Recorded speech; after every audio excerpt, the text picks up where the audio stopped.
नमस्कार, मैं हूं प्रमिला दीक्षित। भगवान राम की सबसे बड़ी विशेषता थी कि वो सबको साथ लेकर चले। रावण से युद्ध के लिए उन्होंने सबको जोड़ा, सबका साथ लिया। श्री राम की यही प्रेरणा पीएम मोदी की विदेश नीति की भी प्राणवायु की तरह है। एक ऐसी शक्ति जो कि भारत के पास थी, जो भारत की थी। वो शक्ति दशकों से उपेक्षित थी, भारत उसे भूले हुए था। इस शक्ति को देश से जोड़ने का काम किया पीएम मोदी ने।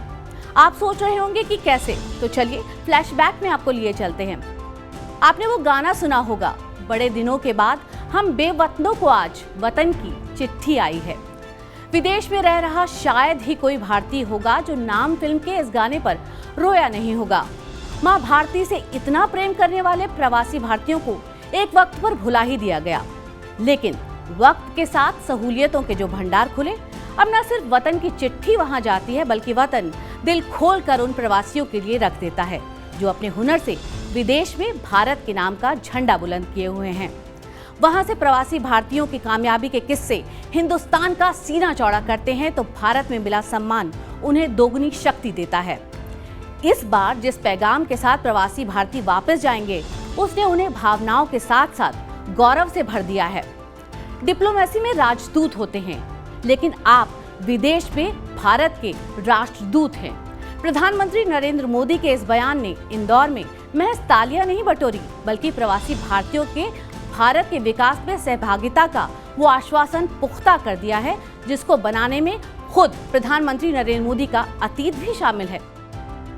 गांधी जी की दक्षिण अफ्रीका से वापसी के उपलक्ष्य में मनाया जाने वाला प्रवासी भारतीय दिवस वैसे तो साल 2003 से मनाया जा रहा है, लेकिन सरकारी उदासीनता की वजह से एक वक्त में ये दिवस महज एक सरकारी कार्यक्रम बनकर रह गया। एक ऐसा कार्यक्रम जिसमें दिलचस्पी बस औपचारिकता थी और भागीदारी बस ऐसे कि जैसे प्रिंसिपल ने कहा हो, अटेंडेंस नहीं लगी तो मार्क्स कट जाएंगे।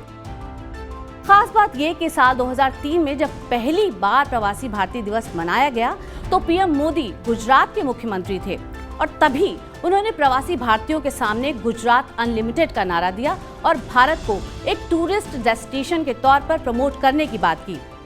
प्रधानमंत्री नरेंद्र मोदी खुद मानते हैं कि विदेश में रह रहे भारतीयों से उनका कनेक्शन पुराना है। 1990 में बीजेपी के युवा कार्यकर्ता के रूप में उन्होंने कम से कम 40 देशों का दौरा किया। प्रवासी भारतीय हमेशा से वहां मौजूद हैं, लेकिन विदेश में बसे भारतीयों पर बस एनआरआई के तमगे से ज्यादा कभी ध्यान ही नहीं दिया गया। एक भारतीय एक एनआरआई से ज्यादा ज्ञान, ऊर्जा, स्किल, हुनर, भारतीय संस्कृति और सामर्थ्य का भंडार है, जो बाहर रहते हुए भी राष्ट्र हित में काम कर सकता है।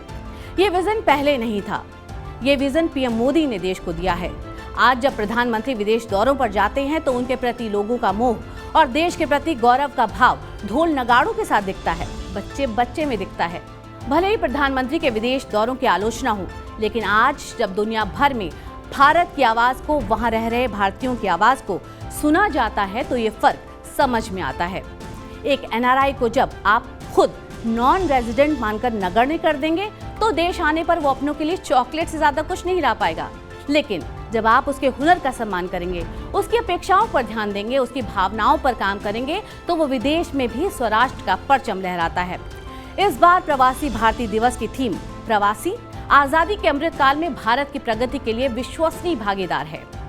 प्रधानमंत्री ने विदेश में रह रहे भारतीयों को दुनिया में योग, आयुर्वेद, कॉटेज इंडस्ट्री समेत तमाम भारतीय विशेषताओं का ब्रांड एम्बेसडर बताया है।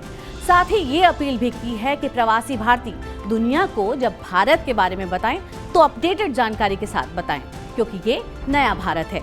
ये वो भारत है जिसकी अपील पर युद्ध में विराम भी हो जाता है, जो युद्ध के बीच में भी अपने नागरिकों को सुरक्षित बाहर निकाल लाता है और जो कोरोना काल जैसे कठिन समय में भारतीयों को अपने वतन वापस ले आता है। धन्यवाद।